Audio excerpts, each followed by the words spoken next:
Union Minister Finance and Corporate Affairs Nirmala Sitharaman Braji National Institute of Electronics and Information Technology Kohimade students advancing mindsets in AI, robotics, technology and digital hardware smart launch kurishe. Ekta significant kadam de Data Semiconductor Assembly and Test Private Limited aro Nilit Majode Memorandum of Understanding Exchange kurishe gode duita institute pra Training Curriculum Development and Internship Program Implement Kurba. Nirmala Bra Smart Launch Kura Sat Tinda Training Kits Unveil Kurisha aro Beneficiaries can get distribute Kurisha. Launching program laga details sizable.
It is so great and to be given this privilege to interact with you, and I am truly honored to be in your presence as you are one of the most inspiring personalities for most of us here, and especially for me as a young woman who sees my role model. My question is regarding the financial importance in women's life. As we often hear that financial awareness and financial dependency is essential in general, I would like to ask you what small steps can women, especially in Northeast, take to better understand money and savings? Thank you. I'm glad this is the first question. I was scared that she'll ask me something about AI. I would have rushed to the 2-bit and said, give me something quickly. No, but AI, first of all, please sit down. Before I come to answering you, AI is something which has to be spread like this, to students, particularly school students. And it is important that our younger generation feels comfortable in handling AI-related matters. Of course, you can always qualify further and further and acquire skills from specialists like the semiconductor-related skills that you will need. And I'm glad, first of all, that whilst Tata's came forward to set up that major state-of-the-art production center of AT&T in Assam. Assam state government and Tatas are doing it. I went only 2 weeks ago, a week and a half ago, to see that center. It's amazing. And I would like every young person to aspire to be a part of that, each according to their capacity. So that was running in my mind, and I requested Tatas to come to Nagaland because I'm here now. I thought I'd link it up so that a central institute like this place, needed, has the advantage of Tatas coming and giving you skills for the semiconductor-related world. And if that is available here, irrespective, and I was happy to hear from Dr. Tripathi that he would, all the trainings are open for all students and it's not reserved only for engineering students and so on.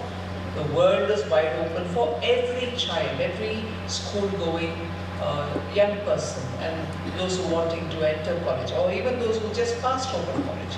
So I think it is a brilliant opportunity. And if I have to say this, with a sense of, not bad, Northeast, you're doing really good. This is a classic example where under Prime Minister Modi, Northeast gets every priority, even before any other part of the country gets.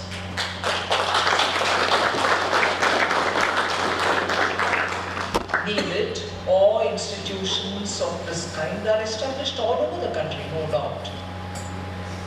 But the partnership with private sector and the flexibility in the courses and the advantage that you get is immediately within the Northeast you have an opportunity to go, see, visit, get an experience, and eventually even qualify to be able to work there in whichever capacity.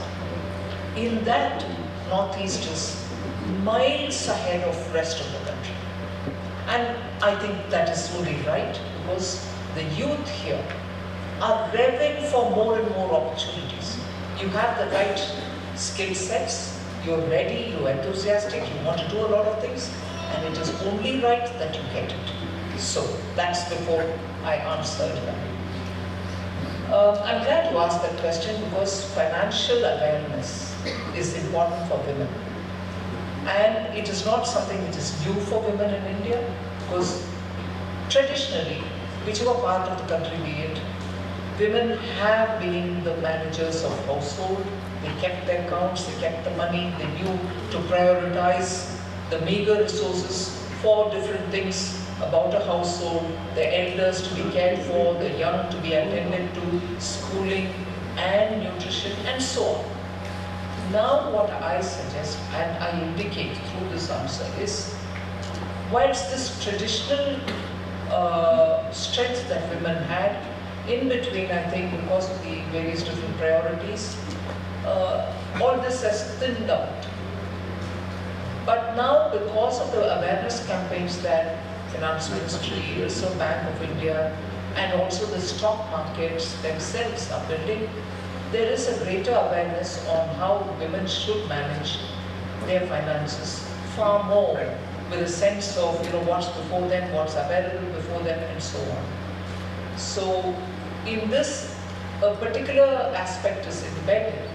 One is that you are anyway going to have to, in this new world of opportunities opening up for earning with the little savings that you've got better rather than in a very conservative risk-free environment what you earn through small savings and so on. You have ever so many opportunities now opening up. But the embedded matter is women and their empowerment and financial independence for women.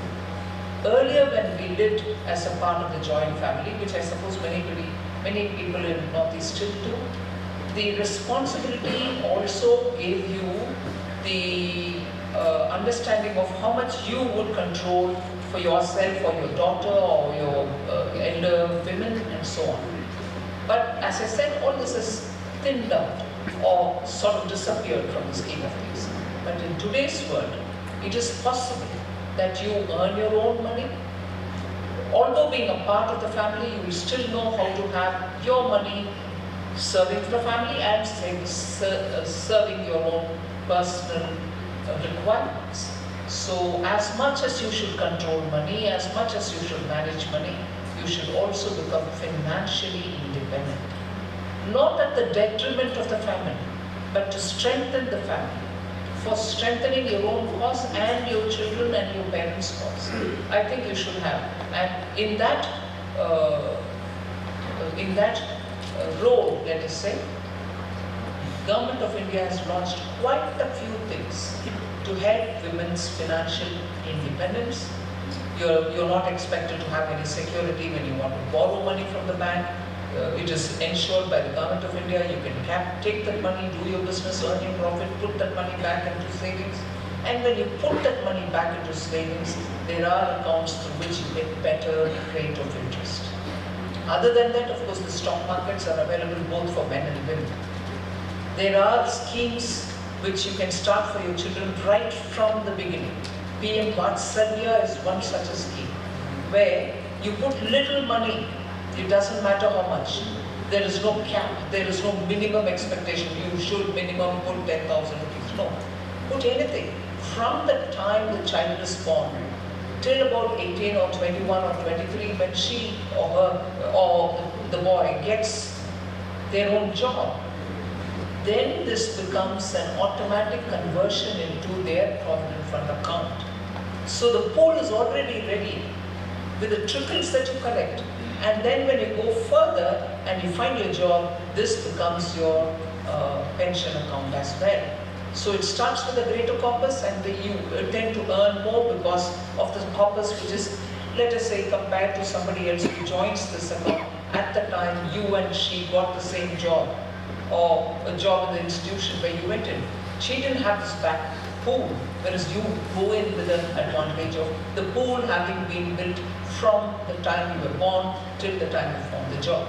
So there are so many such schemes from Government of India, which if you're clued into, you are better off because you can put little money and continue to keep saving, which stands by you. Particularly women, it comes in handy at a time when you may want it, some exigencies develop and so on. So one, your financial independence, two, your awareness, and three, keeping yourself glued to the various schemes which Government of India can give, through which you are able to have better earnings from what you save. I don't know if I've answered your question. Here for more than 100 years, madam, now. I come from Jain community.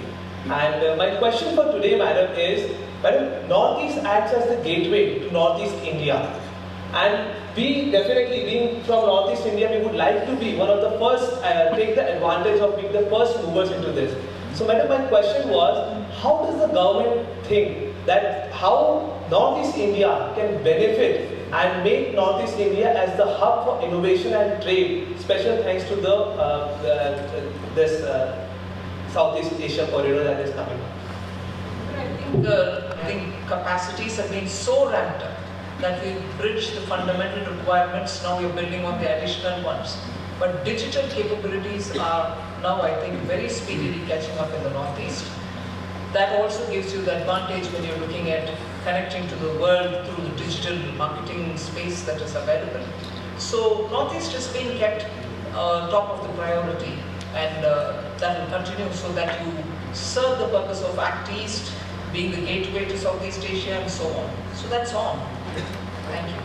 But there was somebody who stood up there and I appreciate this opportunity to be speaking with you. I wanted to ask, with these emerging technologies like artificial intelligence, fintech, and robotics, how can we contribute ourselves to be a part of this digital India? first of all, let me thank you for taking this approach of how can we be part of it. That's a very big start and a positive start.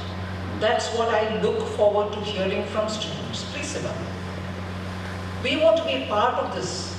We want to participate in this. We want to contribute to this. What is this? This is the aspiration of all youth of India. They want to see a better India. They want to see a developed India. They want to see an India in which they have participated in building. That's a very constructive approach, and I appreciate the youth of India, as I want to treat him as a representative, for being very positive. And I'm sorry to have to bring in one element. which you probably didn't have in the remotest corner of your mind. I say it with a purpose. I say it with a purpose that today's youth are the ones who have to guide the country, the policymakers, as much as guide your own friends and relatives who are of your age, belonging to the same age group. Because in some parts of the country, I see, not all, but some students being very misguided. They get into drugs, they get into bad company, and as a result, the wonderful opportunity that is before you in terms of skilling yourself, in terms of contributing positively to the society, in terms of being a vital force in nation building. And that is the role which is very important and which I see here. And therefore it will be very important for you all to be as a large team, work together, support each other, be sure that you're giving confidence to one another rather than pulling down one and making, some people become bullies. And that also can impact the psychology of other students. We do not want any of that. We want one to be of help to the other and build capacities among ourselves. That way, the larger spirit, the larger ecosystem becomes positive. You see the opportunities before you. You help one another to access opportunities, and therefore, this generation will lay a very strong foundation for India. That by 2047, when you'll be in your, let us say, 30s, you will have an India which you'll be proud of. We have an inheritance which we can be proud of. But we have it today, which should be laying the foundation for our future generations to be proud of us. And that's where your contribution is very important. So, thank you for asking that.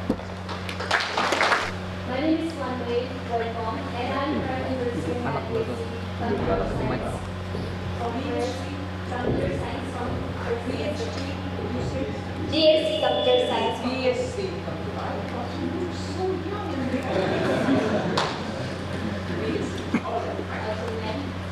It's my honor and humble to accept a question from my side.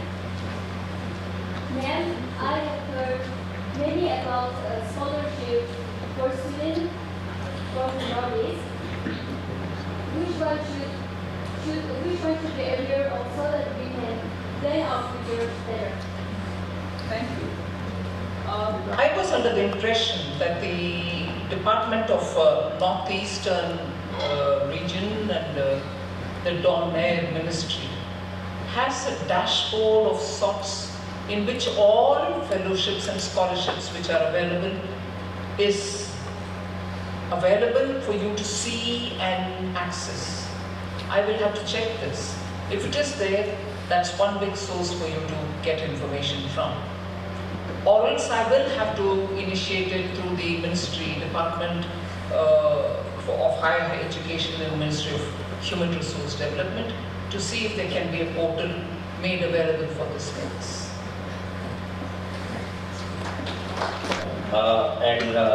Respected sir and all the presentees, I am a student of MTech Married Koima, and my question to the ma'am is, nowadays India is moving towards the digital learning, but still rural and remote areas facing connectivity and resource issues.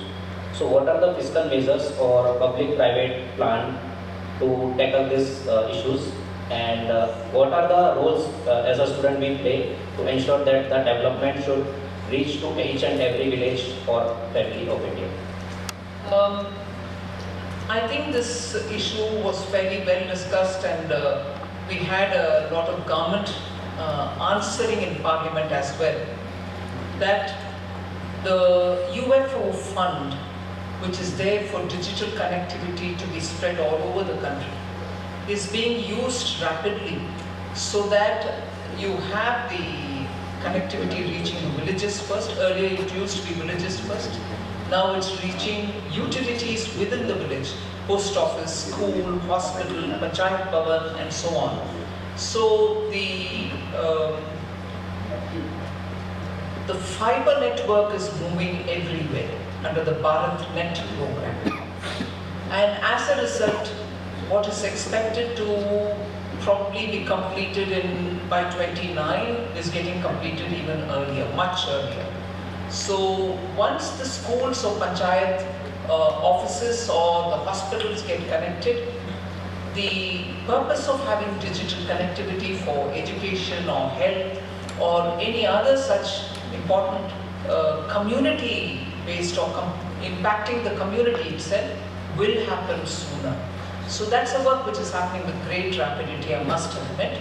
And together with it, I'm happy and proud to say, India developed, BSNL developed its own 4G, it developed its own 5G, and it is already launched in all the parts of the country, 5G.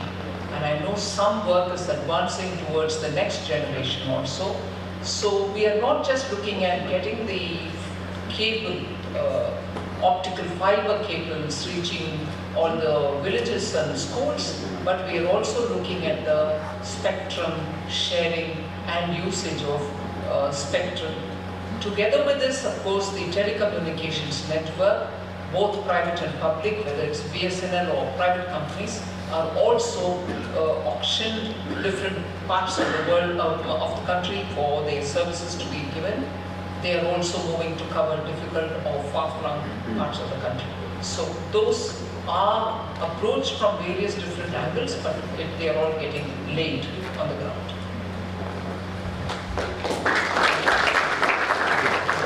First of all, we students are really honored to share your presence over here tonight.